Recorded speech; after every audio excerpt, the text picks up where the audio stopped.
बोले वृंदावन बिहारी लाल की जय हो। तो ऐसी सारी गोपियां अपने मन में, अपने हृदय में, अपने चित्त में उस सावरे की मूर्त बसा करके हैं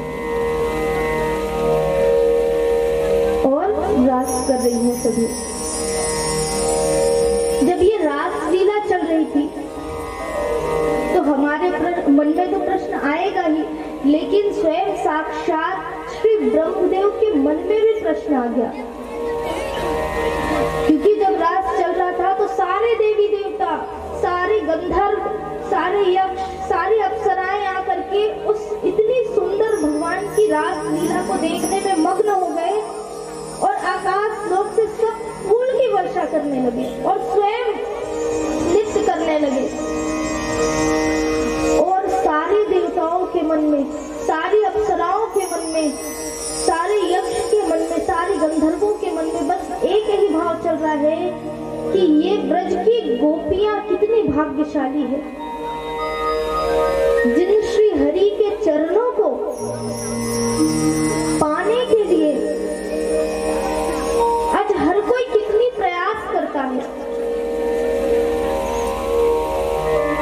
लेकिन इतनी सरलता से ये गोपियां उनके चरणों की दीवानी हो गई है।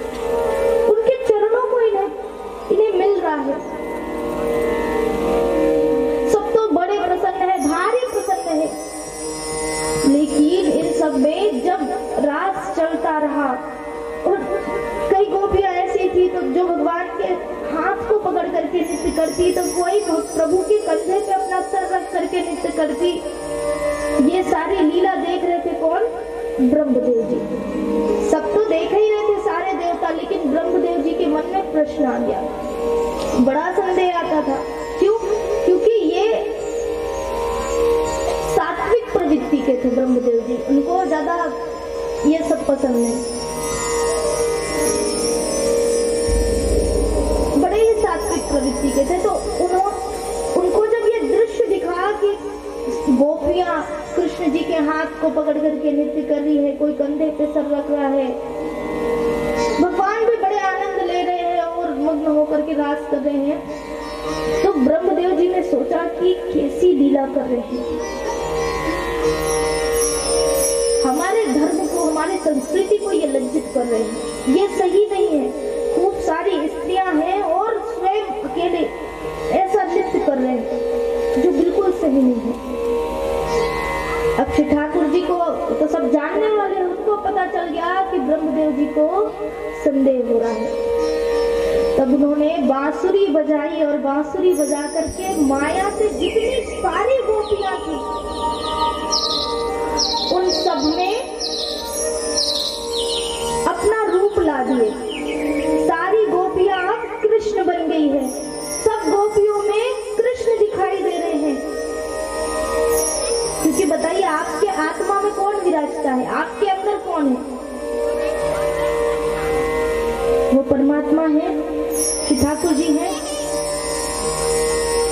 ब्रह्मदेव जानते हुए भी उन्हें संदेह हो गया और इसलिए भगवान को ऐसी माया दिखानी पड़ी। सारी गोपियां कृष्ण दिखाई दे रहे हैं। ब्रह्मदेव जी ने देखा, प्रभु सब समझ आ गया, हाथ जोड़ा, कहा कि ऐसी लीला करते ही क्यों हो जिसके कारण मुझे भ्रम हो जाता है, मुझे संदेह हो जाता है, क्षमा प्रार्थी हूँ प्रभु। अब रास चल रहा है, नारद जी ने देखा, ओहो नारायण नारायण कर रहे हैं और वही आकाश में नृत्य कर रहे हैं। इतनी सुंदर लीला, मन में सोच रहे हैं कि काश इस रास में मैं भी जा पाता, काश इस रास में मैं भी ठाकुर जी के साथ नृत्य कर पाता। गोपियां नृत्य कर रही थी, वहां पे पहुंचे, नारद जी कहने लगे इशारे से कि मुझे भी ठाकुर जी के साथ नृत्य करना है, कुछ उपाय बताओ। तो उसमें से राधा रानी जी कहती है कि इस रास में सिर्फ और सिर्फ स्त्री आ सकते हैं, श्री ठाकुर जी के अलावा कोई पुरुष यहाँ अलाउ नहीं है, यहाँ आ नहीं सकते, वर्जित है पुरुष। नारद जी ने प्रार्थना की, अरे कैसे भी करो लेकिन मुझे एंट्री दिला दो, मुझे प्रवेश दिला दो। राधा मैया ने कहा उधर कुंड है और उस कुंड में स्नान कीजिए पहले। अगर स्नान करोगे तो कृष्ण जी का कुंड है, वहां जो स्नान करता है वो स्त्री रूप आ जाता है। स्नान करोगे तो आप स्त्री बन जाओगे तो रास में प्रवेश मिल जाएगी। नारद जी ने कहा अरे ठाकुर जी को पाने के लिए जैसी भी योनि मिल जाए वो भी तैयार है, पुरुष रूप को त्याग दूं, स्त्री बन जाऊं, लेकिन वो बिहारी तो मिल जाए। उनकी ऐसी लीला का तो मैं एक पात्र बन जाऊं। स्नान कर दिया, क्योंकि पुरुष रूप में उतना भाव नहीं है, उतनी ममता नहीं है जितनी स्त्रियों के पास है, जितना महिलाओं के पास है। इसलिए भगवान ने गोपियों के साथ रास किया, ना कि गोप ग्वाल सखाओं के साथ।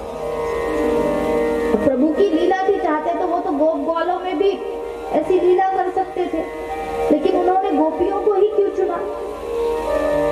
क्योंकि माताओं के पास वो भाव है, वो ममता है, वो स्नेह है, वो दया है, वो प्रेम है।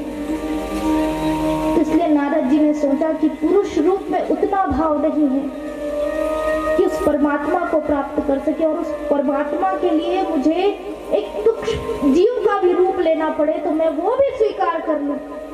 जाकर के स्नान किया और स्त्री रूप में आ गए, रास में शामिल हो गए। अब ये लीला शिव जी भी देख रहे थे। अब मन तो खूब समय से हो रहा था कि आकर के कृष्ण के साथ नृत्य करूं, लेकिन माता पार्वती है, स्वयं तो तैयार हो रही, रास में मैं भी बस जाने वाली हूँ। अब शिव जी ने देखा कि कहाँ चली। पार्वती जी ने कहा अरे रास है और रास में सिर्फ स्त्रियां जा सकती है, तो मैं वही जाने के लिए तैयार हो रही हूँ। शिव जी ने कहा कि मुझे भी लेकर चलो। पार्वती जी ने मना कर दिया, ना आपको ले जा नहीं सकते। क्यों? क्योंकि वहां सिर्फ स्त्रियां ही आ सकती है और कोई नहीं आ सकता। तो शिव जी ने कहा कि अरे क्या होता है, मैं स्त्री रूप धारण कर लेता हूँ, मैं स्त्री बन जाता हूँ, एक महिला का रूप ले लेता हूँ, एक सुंदरी का रूप ले लेता हूँ, फिर तो तुम मुझे ले जाओगी ना। पार्वती कहती कैसी बात करते हो, कुछ लाज शर्म है या नहीं? स्त्री बनने के लिए तैयार हो रहे हो, ऐसा कोई करता है क्या? शिव जी बोले क्यों नहीं कर सकते, जब मेरे कहने पर उस श्री हरि ने स्त्री का रूप धारण किया था तो क्या मैं उनकी प्रसन्नता के लिए उनके लिए स्त्री नहीं बन सकता? इसमें शर्म वाली क्या बात है, इसमें लाज वाली क्या बात है? भगवान शिव जी की मदद के लिए श्री हरि ने मोहिनी रूप रखा था, मोहिनी रूप बनाया था। पहली बार तो शिव जी की मदद की अपेक्षा से उनकी मदद के लिए बनाया, भस्मासुर से बचाने के लिए मोहिनी रूप बना लिया। उस रूप को देखकर प्रभु इतने प्रसन्न हुए, इतने आकर्षित हुए कि फिर से निवेदन किया कि हरि एक बार और वो रूप दिखा दो। बड़ा मनमोहक रूप था। तो भगवान श्री हरि ने पुनः रूप बनाया था मोहिनी का, उसे याद दिला रहे, कहते कि जब वो मेरे लिए इतना कर सकते हैं तो क्या मैं उनके लिए नहीं कर सकता? मैं अवश्य वहां जाऊंगा और उन गोपियों के बीच स्त्री रूप धर करके अपने श्री बिहारी जी के साथ नृत्य करूंगा।